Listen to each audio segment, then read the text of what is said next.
Lahir dan besar di Indonesia membuat saya berpikir bahwa perdamaian yang sesungguhnya akan tercipta jika kita semua sepakat untuk berbeda.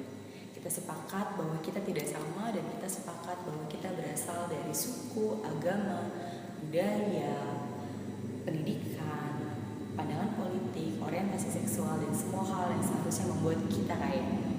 Namun, yang terjadi justru sebaliknya. Keberagaman justru sering menjadi sebab terjadinya konflik. Baik itu konflik berskala kecil maupun skala besar yang paling tidak akan menimbulkan praktik bullying. Dan itu menyedihkan. 2010 saya mengikuti komunitas Yogyakarta Family Chance, komunitas yang fokus terhadap pendidikan yang merata untuk anak Indonesia. Lalu saya juga mengikuti Peace Generation yang fokus pada resolusi konflik dan perdamaian untuk remaja di Yogyakarta. Lalu di tahun 2013 saya mengikuti Book for Monday, meningkatkan membaca terhadap anak-anak melalui program proyek pembuatan perpustakaan di daerah terpencil yang ada di Indonesia. Tahun 2014 saya kontribusi untuk pembuatan klinik ramah remaja pertama di dunia yang terpusat di Yogyakarta yang diinisiasi oleh UNFPA. Di tahun yang sama saya mengikuti sekolah asasi manusia yang diselenggarakan oleh Kontras di Jakarta. Tahun 2015 hingga sekarang saya aktif di lembaga training untuk pemuda peningkatan soft skill dan komunikasi di Yogyakarta. Perjalanan kalian tersebut membuat saya bertemu dengan banyak orang dari berbagai daerah dan berbagai tempat yang akhirnya membuat saya banyak belajar.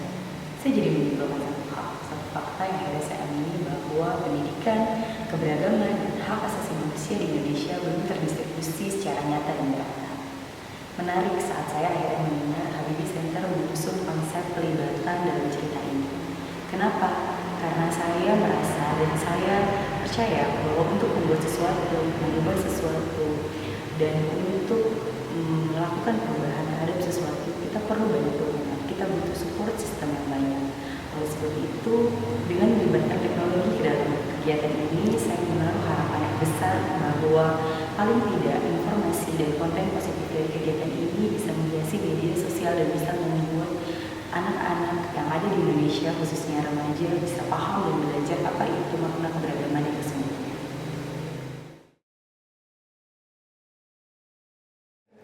Karena saya suka bicara, karena saya suka cerita, saya tertarik isu keberagaman dan saya mau terlibat. Terima kasih.